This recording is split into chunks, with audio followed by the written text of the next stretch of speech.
l'espace. C'est très certainement ce que Lovecraft a regardé avant de créer son mythe. Une vaste étendue d'abîmes noirs, parsemés de points scintillants, chacun pouvant renfermer un mystère. Mon mystère à moi reste celui de créer un jeu d'horreur cosmique qui en vaut la peine. Mais arrêtons d'avoir la tête dans les étoiles et allons plutôt interroger les personnes qui se sont posées les mêmes questions que moi. Bonjour Alan.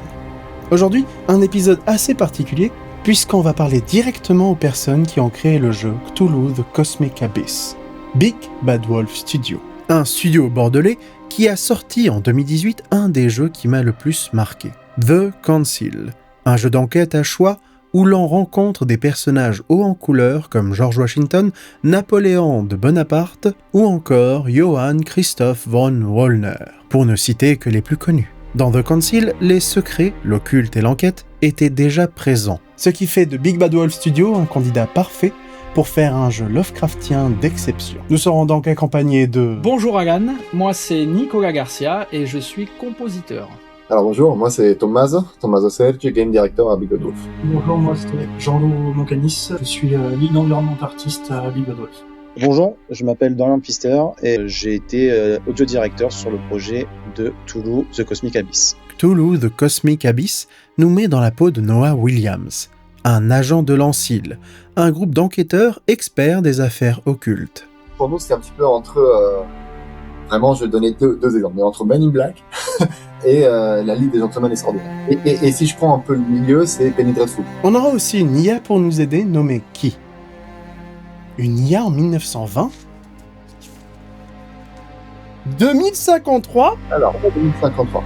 On s'est longtemps posé cette question. Honnêtement, en tout cas au début, on s'est dit, ok, comment est-ce que on va réussir à justement adapter cet univers ? Qu'est-ce qu'on peut raconter au sein de ce qui a déjà été raconté ? Parce que Lovecraft, voilà, c'est une influence énorme dans le milieu de l'horreur, dans le milieu de la culture aussi d'une certaine manière, avec comme Stephen King derrière. Voilà, ça a vraiment généré en fait d'œuvres après ces textes à lui. Et 2053, en fait, il y avait une raison très particulière, c'est que quand Lovecraft écrivait, en fait, il était finalement, ses histoires étaient relativement contemporaines. Il s'adressait finalement il racontait des choses qu'il vivait, quoi, d'une certaine manière. Et donc aujourd'hui, donc remplacer une histoire en 1920, pour nous, c'est un décalage complet. En fait, on se dit, attends, cette réalité-là, cet aspect contemporain disparaît. Donc on s'est dit, ok, si on a envie de raconter quelque chose qui nous, d'une certaine manière, pourrait nous parler ou qui va nous permettre, en fait, comme ça, d'adapter ces nouvelles avec quelque chose justement qu'on a envie de traiter, un futur proche, ouais, un petit peu dépaysé, prendre certaines libertés, notamment avec la boîte à outils du détective, si on a envie de moderniser un peu les outils, comme avec le sonar, avec l'IA, avec ces questions qui sont très proches de nous, faire un petit saut dans le temps. Donc en 2053, qui reste un futur assez proche, nous permettait en fait de réapproprier entre guillemets la matière de base pour la retransposer à quelque chose qui était un peu plus proche de nos enjeux. Du coup, les ressources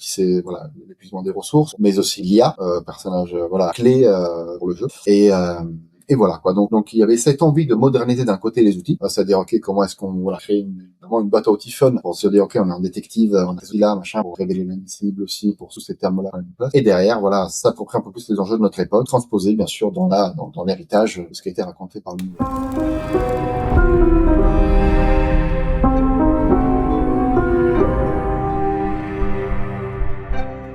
Et en bon investigateur, j'ai commencé par interroger Nicolas et Dorian sur la qualité du générique d'enquête d'horreur cosmique. Je vois que tu as fait une utilisation du triton do fa dièse qui est dans la musique, on va dire classique, qui représente le diable. Ce côté maléfique. Oui, j'ai utilisé le dièse tiré. Mais non, j'aime bien l'ambiance, c'est ambigu. Là aussi, comme ambiance, justement. Je sais pas, Dorian, ce que tu veux... J'allais dire, ça m'évoque les premiers sketchs, parce que on était typiquement sur ce côté ambigu, on n'est pas sur une horreur assumée d'un jumpscare, on est sur quelque chose d'un peu plus insinueux. Donc, ça marcherait. On aimait avec le petit chromatisme, fa dièse, fa, tu reviens après, tout ça. Non, c'est cool. Il est temps de rentrer dans le cœur du sujet. Commençons par l'exploration de la maison d'une agente de l'Ancile qui n'a pas donné signe de vie depuis quelque temps. Je ne vais pas mâcher mes mots, Alan. Cette première exploration était parfaite. On parlait de la maison en fait des parents de May et tout. Ce qui était intéressant au premier plan, c'était on voulait encore une fois raconter le déclin. Donc là, comme on le disait, c'était le déclin environnemental, il pleut depuis des mois, c'est inondé depuis des mois, donc la maison elle est inhabitée depuis X temps et tout est dans un sale état. Donc, pas non plus dans un squat, mais ça se rapproche d'un truc qui est vraiment terrible. Là, on va essayer de typer chaque pièce avec les designers, avec les naras, sur des choses qu'il a racontées, sur par exemple l'histoire des parents de May, sur un autre endroit où par exemple elle a commencé à perdre la boue, pourquoi elle a perdu la boue, on retrouve des choses à différents endroits et on va essayer de faire un peu de narration environnementale à différents endroits dans la pièce, et suivre un peu un chemin comme ça, et c'est comme ça qu'on va commencer à raconter plus quelque chose sur le... Par exemple, là je te répondre que sur le manoir, mais sur ça. Ce chapitre fait office de tutoriel avec le sonar, l'énigme et l'ambiance de la maison de May, et il le fait bien. Comment on crée une enquête d'horreur cosmique ? Il y a une chose qui était importante pour nous justement. Un des principes, c'était révéler l'indicible. Donc à travers le sonar, ça veut dire globalement qu'est-ce qui est sous nos yeux et qu'on voit pas. Et on a besoin justement d'outils et de craft. Et en même temps, on s'est toujours dit, il faut pas qu'on explique tout. C'est-à-dire que même au sein d'une scène de crime, admettons que une scène de crime, je vais prendre un cas très concret, où on se dit ok, il y a un rituel, ça sera le cas du chapitre 3. On va te demander d'une certaine manière de comprendre comment fonctionne ce rituel, potentiellement le mener au bout, et en fait tu vas pouvoir agir avec ces éléments-là. Tu vas pouvoir agir avec le rituel, tu vas pouvoir agir avec les autres éléments présents dans le temple. Tu vas pouvoir les mettre en marche, tu vas pouvoir les actionner, mais tu vas pas forcément comprendre comment ils fonctionnent. Tu vas pas forcément nécessairement vraiment maîtriser à 100% cette connaissance-là. Tu en empruntes des bribes, quoi. Donc, si je donne un exemple ultra trivial, pas très beau, tu peux activer un micro-ondes, mais tu sais pas le reparer. Certaines manières.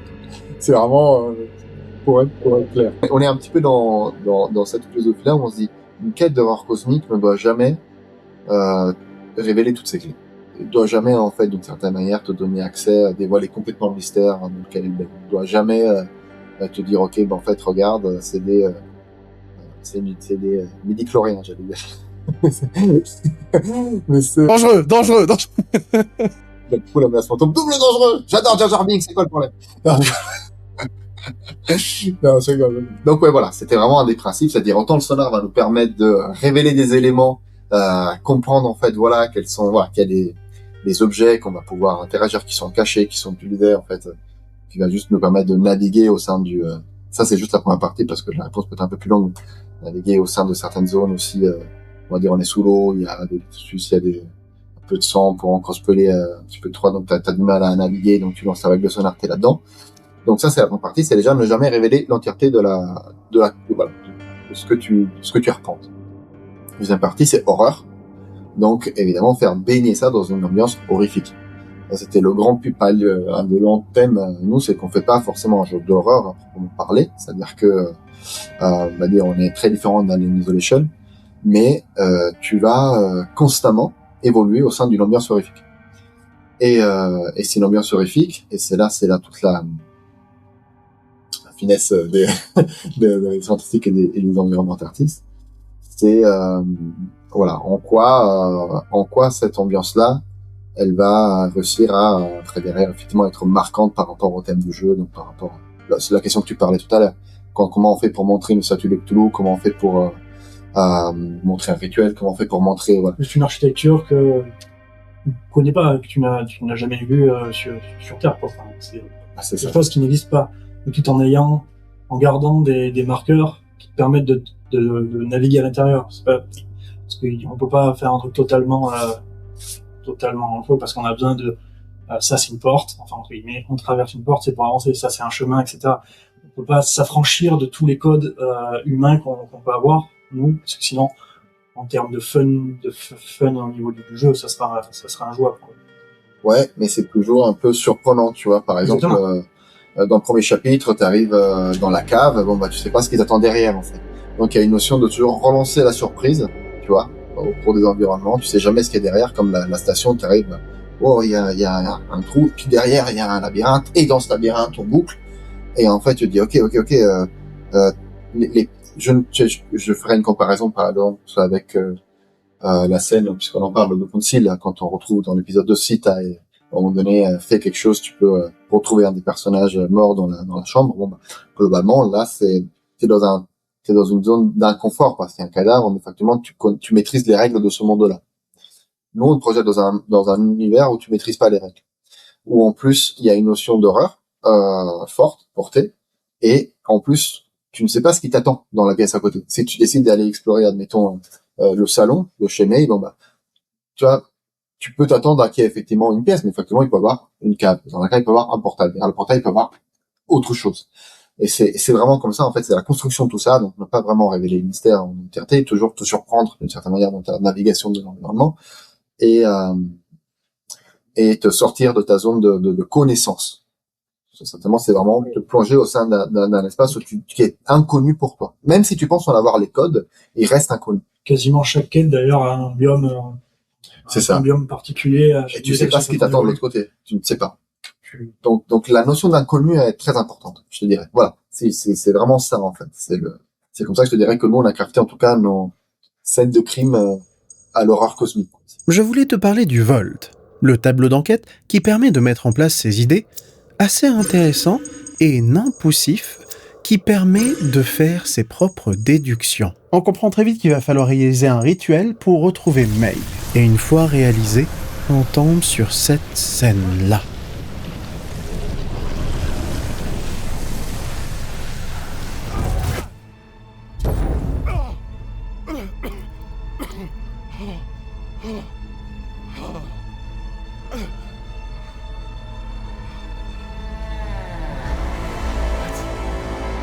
Is this place?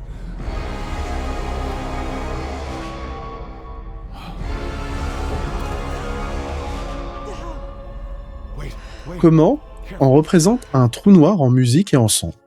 Alors là, alors la collaboration avec Dorian, on a beaucoup collaboré tout au long du jeu, en fait, parce que Dorian avait fait un travail cyclopéen. Fallait que je la place sur la vision musicale à la base. Donc il avait un petit peu répertorié tous les moments où il devait avoir de la musique et il avait mis sous forme d'émotions, de mots-clés, ce qu'il avait comme vision. Donc après, je t'avoue, pour le mettre en musique, on voulait, en fait, on s'est un peu créé comme des codes, si tu veux, en fonction des endroits qu'il allait avoir dans le jeu, où le personnage allait se trouver.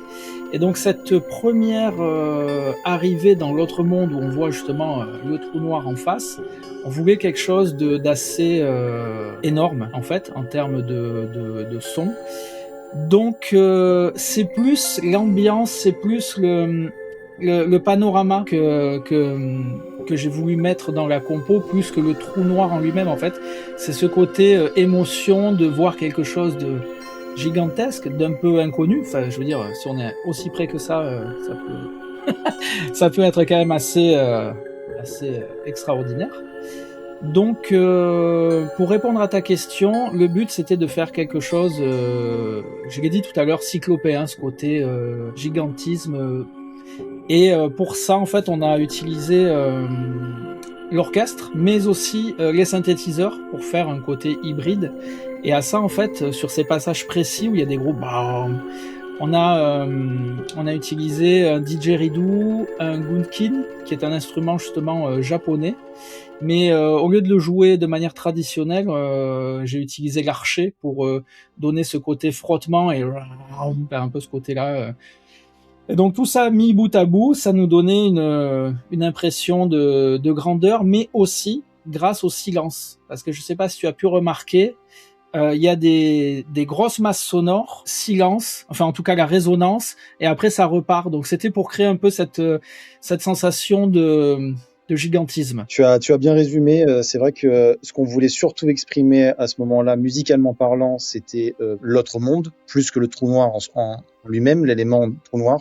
C'était vraiment ce côté très à la fois alien, en tout cas, on va dire science-fiction, mais sans le côté space opéra, mais en tout cas ce côté paranormal, et le côté un peu, comme tu disais, gigantisme, d'où les choix de grande dynamique dans la musique avec des silences pour avoir ce côté propagation du son et grands espaces, et comme disait Nicolas, les instruments très puissants, graves, qui viendraient incarner pour plus tard l'identification de Cthulhu. Et pour répondre plus précisément concernant le trou noir, du coup, on l'a un peu plus caractérisé au sound design pour le coup. Et on est resté dans cette DA il est gigantesque, il prend énormément de place à l'écran. Donc on est parti sur quelque chose de très infrabasse. Alors on n'a pas mis tout dans le sub pour que les gens qui n'aient pas de sub avoir une expérience sonore là-dessus. Mais voilà, c'est quelque chose qui est plutôt discret, qui va jouer principalement quand on regarde le trou noir. Et si on lui tourne le dos, c'est quelque chose qu'on n'entendra pas, qu'on ne percevra pas. Mais c'est voilà, quelque chose de très dans le grave. Pour, comme disait Nicolas, jouer sur cet aspect de habituellement les trous noirs on ne connaît ça que dans l'espace et là c'est à quelques kilomètres de nous et donc on voulait jouer sur le côté pesant et inquiétant. Le chapitre 2, ou Q2 comme appelé par les développeurs en interne, nous fait descendre dans une station sous-marine où un certain Marsh conduit des recherches scientifiques et archéologiques. Sauf que plus de nouvelles depuis quelque temps. Il est temps d'investiguer. La station dans la deuxième quête ou dans laquelle tu as joué, elle est assez, en tout cas c'était notre objectif, elle est assez effrayante tant que tu ne l'as pas rallumée, où il y a beaucoup de bruit dans les murs, de sons de torsion, de friction de métal. Et une fois que tu rallumes tout, on souffle vachement, c'est beaucoup plus des sons, on va dire, sci-fi de machines et de générateurs dans tous les sens, mais il n'y a plus trop cet aspect un peu oppressante.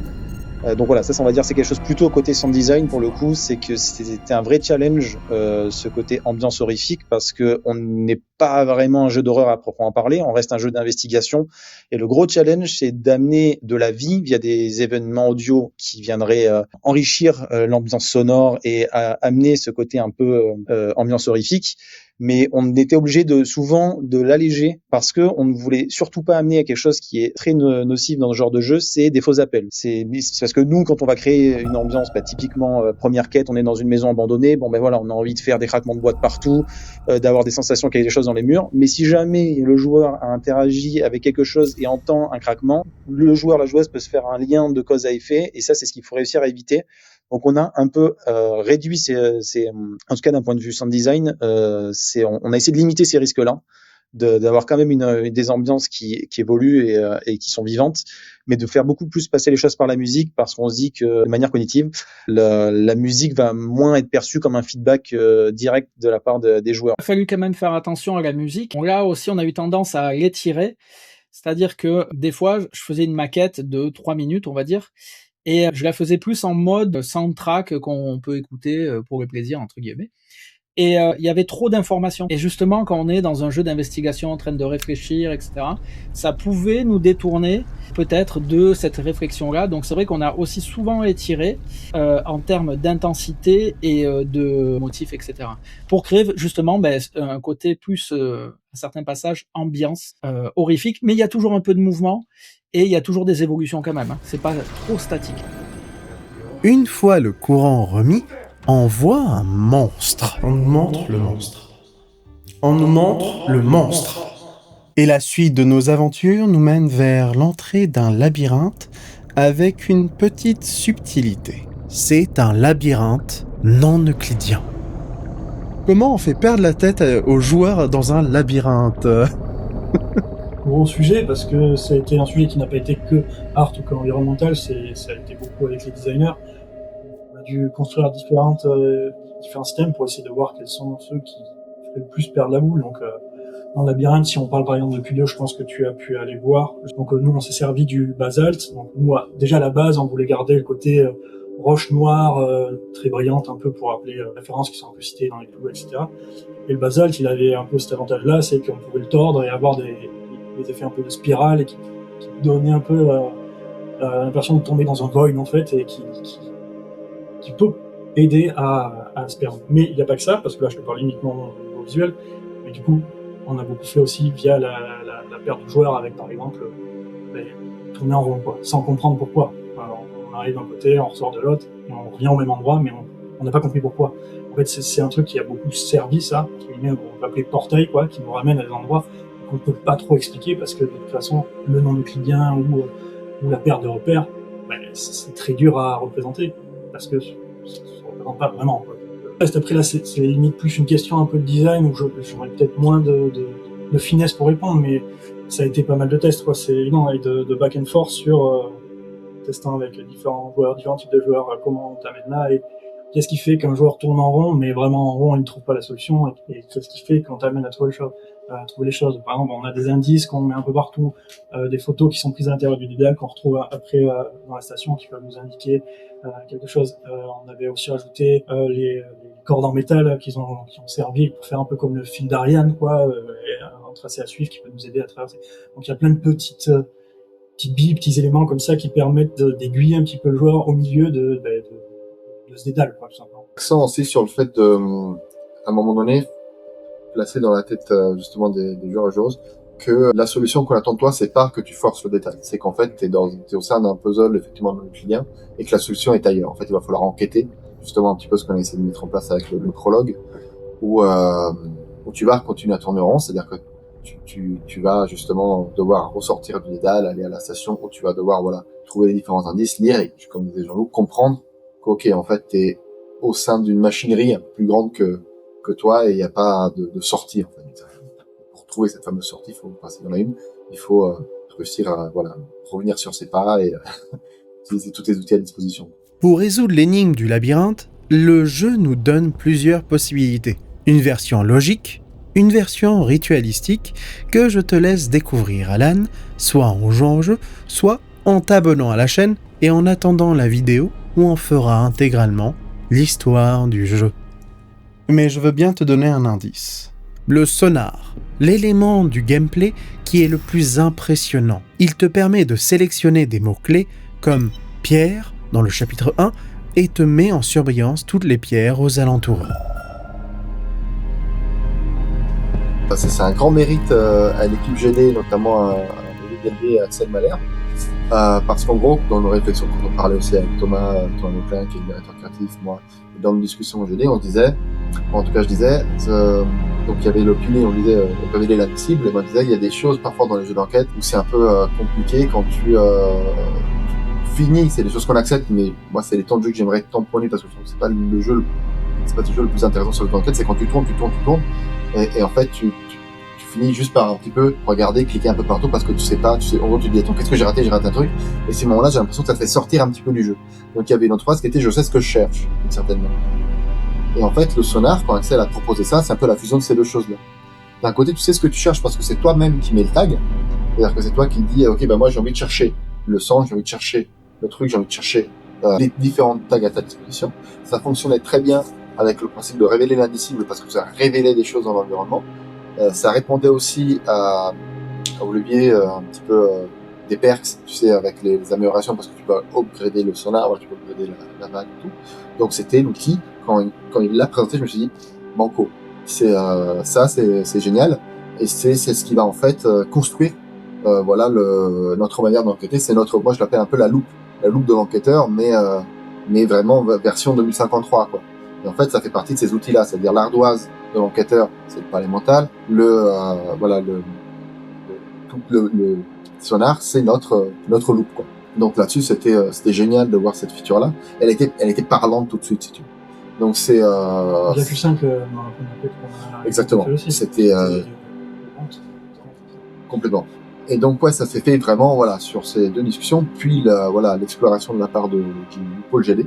Et avec derrière avec cet outil qui parce qu'on parlait un petit peu justement de vision d'aigle, ça serait quand même intéressant de pouvoir révéler des traces, ça serait intéressant de faire ci, faire ça, et très vite on retombait sur des exemples qui ont très bien fonctionné par le passé comme The Witcher, mais ça répondait pas exactement à jouer une enquête. On avait vraiment envie de vraiment te faire creuser les méninges d'une certaine manière, sur l'idée de te dire attends, mais même ce que je révèle d'une certaine manière, il faut que je le sache. Et du coup, c'était aussi une façon derrière de driver, de vraiment donner le contrôle. De dire, attends, moi, je veux chercher ça. Je pense que je suis sur une bonne piste. J'ai 2 indices qui m'ont révélé ça. J'ai analysé, j'ai récupéré le tag. Donc maintenant, je peux l'utiliser. Tac. Maintenant, je suis cette piste. Donc, t'es en contrôle, d'une certaine manière, de ton enquête. Et t'es pas juste en train de spammer dans l'environnement et voir si quelque chose se révèle. Et je te propose de terminer notre aventure d'aujourd'hui devant nul autre que Cthulhu.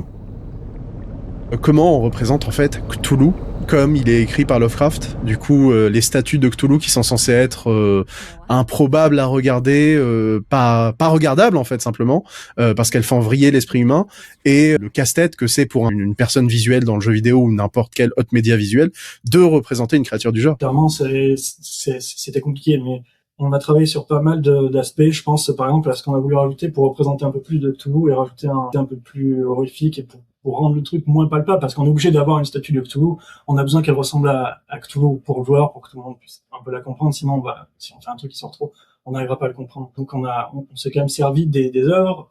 Comme je te disais au début, on a regardé comment il était représenté. On va pas se mentir.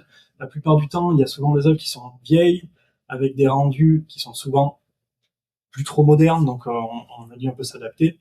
Mais comme je te disais, on s'est servi d'autres éléments aussi, c'est-à-dire que tu as dû la croiser, la sève cosmique, qui représente un peu tout ce qui touche à Cthulhu. C'est un peu notre moyen de transcrire ce truc un peu impalpable qui est quoi. Ouais, pour compléter la réponse, la première fois que tu vois la statue de Cthulhu, t'as nous on appelle comme ça une montée de corruption. Alors, on marque vraiment l'entrée, si tu veux, juste après le deuxième chapitre, corruption, et ça donne lieu à ce dialogue où il dit attends, mais j'arrive pas trop à la regarder, j'arrive pas trop à l'assimiler, et c'est même, je suis assez certain que c'est la première fois que le mot Cthulhu est réellement prononcé. Dans le jeu, c'est là où en fait on appuie le moment en disant c'est ici. Parce que ce qui permet de raccorder d'une certaine manière toutes les personnes qui ont lu des œuvres, et aussi factuellement ceux qui n'ont jamais rien lu des histoires et qui découvrent en fait, admettons, l'univers à travers un autre jeu, on va dire voilà, cette statue-là va vraiment être un point d'entrée. Littéralement dans le monde de Cthulhu, là on franchit un cap. On était dans une station, on était encore dans des vestiges un peu plus humains, là on s'enfonce de plus en plus dans l'antidiluvien, littéralement. Cthulhu est notre port d'entrée. On le représente, mais on l'associe, on le marque par toute la mythologie qui l'accompagne. Cette dissonance cognitive qui est normale, mais quand le personnage principal va dire qu'il n'arrive pas à regarder la statue et que le joueur est en mode « Ah si ?» La première chute, c'est qu'on l'a lié au système. C'est-à-dire qu'effectivement, même si toi tu peux la regarder, factuellement tu t'es pris un malus, on va dire. Il va falloir, justement, en fonction de comment t'enquêtes, donc en fait ça... Même si tu le ressens pas en tant que joueur, tu le ressens d'un point de vue, on essaye en tout cas de faire en sorte que tu le ressentes d'un point de vue plus mécanique qui va, d'une certaine manière, impacter ton personnage, design, impacter aussi ta jeu de production, la manière dans laquelle tu vas jouer. Donc voilà, ça va conditionner, en tout cas, la condition de ton personnage. C'est pas juste narratif, c'est ça que je veux dire. Juste, ça conditionne un peu plus la jauge, on va dire, d'endurance mentale de ton personnage. Cthulhu, ça a été un des thèmes qui a été compliqué, justement, à faire. Je crois que j'ai dû faire, je sais pas, il doit y avoir une dizaine de versions. Et en fait, au départ, alors je suis parti sur une approche, parce que je me suis posé cette question-là. Comment on met Cthulhu en musique? Donc je me suis dit, bon, alors C, ça fait Do, T, ça peut être comme H, ça peut être lié à la note Si. Bon. Et donc j'ai essayé de faire un truc comme ça, où en prenant les lettres de l'alphabet, et en me disant, chaque lettre correspond à une note, et puis on fait une boucle. Il y a 12 notes, donc je fais une boucle et je vois. Et en fait, ça n'a pas donné quelque chose de vraiment terrible. Mais j'ai quand même fait une maquette sur ça. Et il y a des gens qui ont écrit des livres, et à ce qui paraît, ils s'en foutent, et ça a donné le Necronomicon. Hein. C'est littéralement comme ça que ça a commencé. Hein. Ouais, c'est pour ça, c'était... Et du coup après j'étais parti. Alors il y a j'avais en tête, je sais pas pourquoi, un compositeur de musique classique qui s'appelle Olivier Messiaen, donc qui avait un langage de musique assez particulier, enfin en tout cas qui était innovant à son époque, avant les années 50 du siècle précédent bien sûr, à 2050. Et donc j'aimais bien ce côté-là parce qu'il y avait une sorte des fois un peu un côté religieux, où j'irais presque, moi ça me faisait penser presque à un côté divination, mais pas forcément, ça peut être aussi sectaire ou occultisme, enfin. Et du coup j'ai essayé de composer avec ce genre de choses-là, après en rajoutant mon langage à moi, et ça n'a pas forcément fonctionné parce que je me suis rendu compte que ça allait trop loin en fait, trop loin, et que ça parlait pas forcément. C'était beaucoup moins évident, on pouvait moins se rattacher à un élément en particulier. C'était peut-être trop, ça servait pas le propos. Donc après du coup j'ai resimplifié et je suis parti sur des idées carrément différentes dans les versions 4 justement. Et ça a donné justement, et là on a parlé de ce gigantisme, donc finalement j'ai essayé de faire des accords, comme des gros blocs en fait, si on voyait des gros monolithes, chaque fois, et au milieu, essayer de faire des petits éléments, et surtout de choisir bien ces accords-là, que ce ne soient pas les accords que l'on attend forcément justement. Le premier, ça va être un accord standard, le deuxième, ça va être un renversement, le troisième, c'est un accord inattendu, et le quatrième, il est un peu plus tendu. C'est beaucoup de tendu. Voilà, donc en fait, ouais, c'était une démarche un peu compliquée. Enfin, je veux dire, moi j'adore ça, me pencher sur comme ça un thème et essayer d'en faire la musique. Si j'avais été tout seul, ça ressemblerait pas à ce que c'est aujourd'hui. Et ça aurait été dommage, parce que je pense que c'est par les échanges et cette collaboration que on a pu vraiment donner cette identité-là. Donc voilà un petit peu, c'est beaucoup de questionnements et trial and error avec mon super anglais. À l'heure de cet interrogatoire, je n'ai pas pu tester l'intégralité du jeu, mais les 2 premiers chapitres me donnent beaucoup d'espoir. J'avais beaucoup aimé leur ancien jeu The Council, qui s'aventurait certes dans l'occulte et les mystères, mais où l'horreur cosmique était timide. Mais pour savoir si Cthulhu, The Cosmic Abyss, réussit son pari, il va falloir investiguer. Et si tu veux me rejoindre, Alan, dans mon enquête, n'hésite pas à me suivre sur ma chaîne Twitch et t'abonner à la chaîne VOD pour ne rien rater. Et une dernière question pour terminer ce premier interrogatoire. Qu'est-ce que vous voulez que le joueur ressente à la fin du jeu? Quelle est l'émotion que vous voulez qu'il ait à la fin du jeu? Moi, je dirais la signifiance que tu peux ressentir. Je dirais l'insignifiance, là. C'est le mot qui me vient comme ça. Et moi, je vais plutôt sortir, du coup, de l'horreur cosmique pour dire de l'enthousiasme. Moi, c'est ce que j'aimerais que les joueurs ressentent à la fin du jeu. L'enthousiasme par l'aventure qu'ils ont vécue. C'est ça que je veux dire. Donc c'est peut-être je fais un pas de trop, c'est-à-dire c'est l'émotion juste après, et pas celle que tu ressens au moment du générique. Il y avait une émotion que j'aimerais qu'il reste dans l'esprit et le cœur de ceux qui ont joué, et je reprends justement ce que tu dis sur Still Wakes the Deep, où tu dis effectivement c'est le vide, l'insignifiance, tout ça, ce sont des émotions très fortes. Mais si on pouvait, et là je le dis sans aucun problème, mais si on pouvait sortir, on va dire, du cadre de quel était le meilleur horreur cosmique et tout, parce que je sais pas si effectivement on va réussir à l'adresser aussi bien que Still Wakes the Deep, parce qu'on a fait des choix, ce qui est un peu comme le pulp, donc forcément on va faire quelques pas de côté, je pense, même si on va essayer de maintenir le tout. Et du coup je me dis, si à la fin tu as vécu cette aventure, t'es allé au bout, moi quand je pense à certaines scènes quand dans le jeu, je me suis dit waouh, on a réussi à concrétiser ces choses-là, ça m'enthousiasme, c'est ça que je veux dire. Et du coup à la fin, si quelqu'un ressent à peu près la même émotion que j'ai eu envie de transmettre, c'est-à-dire regarde tout ce que tu as vécu, c'était fou, non? Voilà, c'était ce sentiment-là, plus que effectivement le fait de vraiment rester sur une note. Je me dis attends, t'as posé la console, tu poses et tu fais waouh, c'était super cool. Voilà, c'était l'émotion que j'aimerais transmettre.